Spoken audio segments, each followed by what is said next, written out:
A few years ago, there was a crossover episode where the characters from Family Guy visited The Simpsons in Springfield.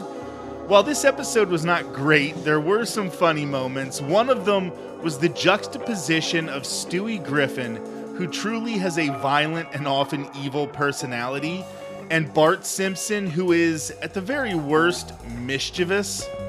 Kids who grew up with both shows would be absolutely shocked to learn how controversial The Simpsons were in the early 90s, especially Bart Simpson. In a recent episode of the Tall Guy Talks Travel with Rick Doherty podcast, my co-host Sarah Says mentioned that her parents didn't allow her to watch the show.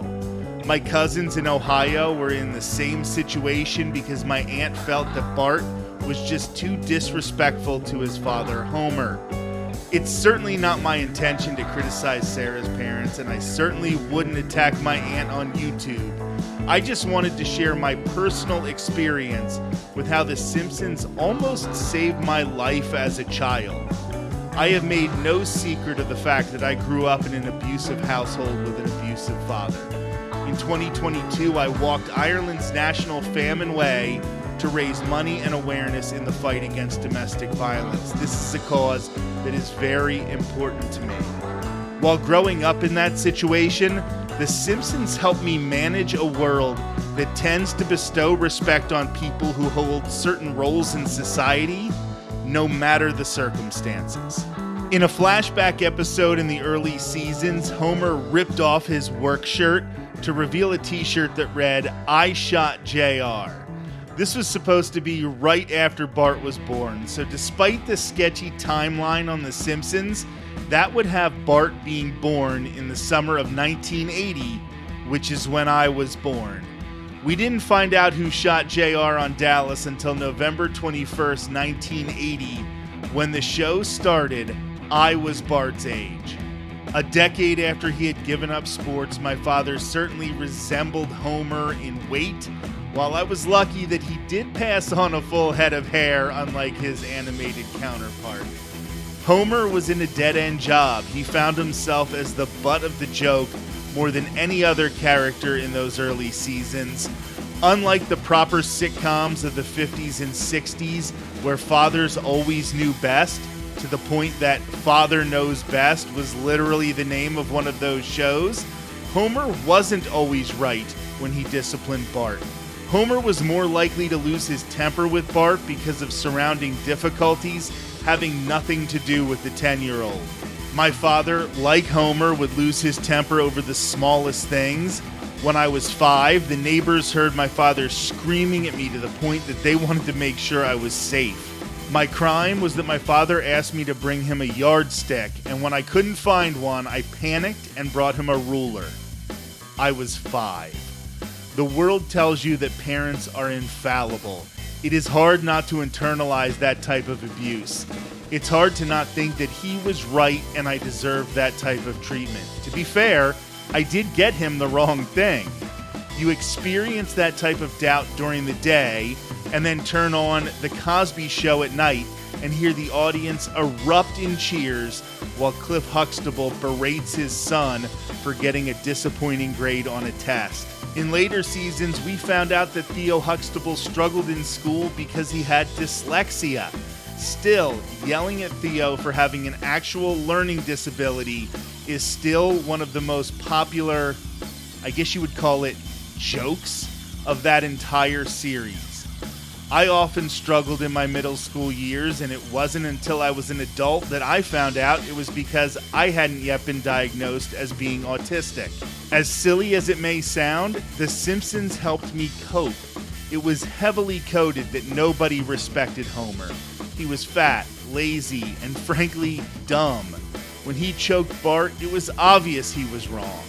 If Homer wasn't worthy of respect, it was likely that my father wasn't worthy of respect either.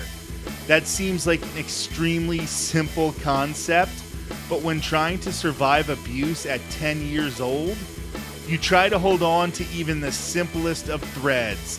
If Homer was a joke, my father was a joke. It didn't help with the physical abuse. That didn't stop until I was in high school and I first gained the courage in my own strength to fight back against him. To survive to that point, however, I needed him to be demystified. The Simpsons did that for me. Over the years, The Simpsons led to shows like Family Guy for sure, but a case could be made that Everybody Loves Raymond and Married with Children took advantage of The Simpsons, paving the way for the buffoonish father figure. Seeing realistic portrayals of fathers who were not perfect was important. Most of these fathers had good intentions, but they were sincerely flawed. Now, you never see those unrealistic portrayals of flawless dads who always know what is right. Just that little change could mean the world to a child who takes the blame for their own abuse. Even shows like Young Sheldon depict fathers who absolutely love their kids and are not abusive towards them. They're still often the butts of the jokes. Television shows in the modern era spread out the moral certainty. Not only is it a more realistic image of family dynamics, which leads to more believable stories, but it also strips the notion of respect being given without being earned. As I started dedicating the majority of my time to sports in high school, and then when I moved into the working world, I stopped watching The Simpsons on a regular basis. Like many people, I felt the plots were getting a little too outlandish, and the style of comedy from the early seasons was replaced by a style I just didn't find as funny. Homer stopped being a character who resembled the flawed man who raised me and became an over-the-top caricature of the adult who couldn't control his temper. Those early episodes were satire of the sitcoms of the past. You can find thousands of videos on YouTube that talk about the changes The Simpsons have gone through over the past 30 seasons. I just wanted to point out something that the show did in the very early days that made my life easier. Of course, the images I have been showing you during this video are from Springfield, USA and Universal Studios, Florida. This land might not exist that much further into the future. The next time you're there, take a moment to appreciate how much of an influence The Simpsons have had on pop culture. Not only did they help survivors of abuse, but they changed the heavily sanitized landscape of network television with South Park, Family Guy, King of the Hill, and dozens of adult-themed cartoons. It can distract from the significance of that first show. President George H.W. Bush rallied against The Simpsons during his unsuccessful campaign for re-election in 1992. He famously said he wanted American families to be, quote, a lot more like the Waltons and a lot less like The Simpsons. No matter how far the envelope has been pushed in the 3 decades since it aired for the first time, The Simpsons started a controversy. Do me a favor, like, comment, and subscribe. Were you allowed to watch The Simpsons as a kid? Were there any episodes that had a particular impact on you? Are you still trying to figure out why Mr. Burns hit Steve Sachs in the leadoff position on the Springfield Nuclear Power Plant softball team? Let me know in the comments. We will have a brand new episode of the Tall Guy Talks Travel with Rick Doherty podcast on Thursday. Until then, have a great week.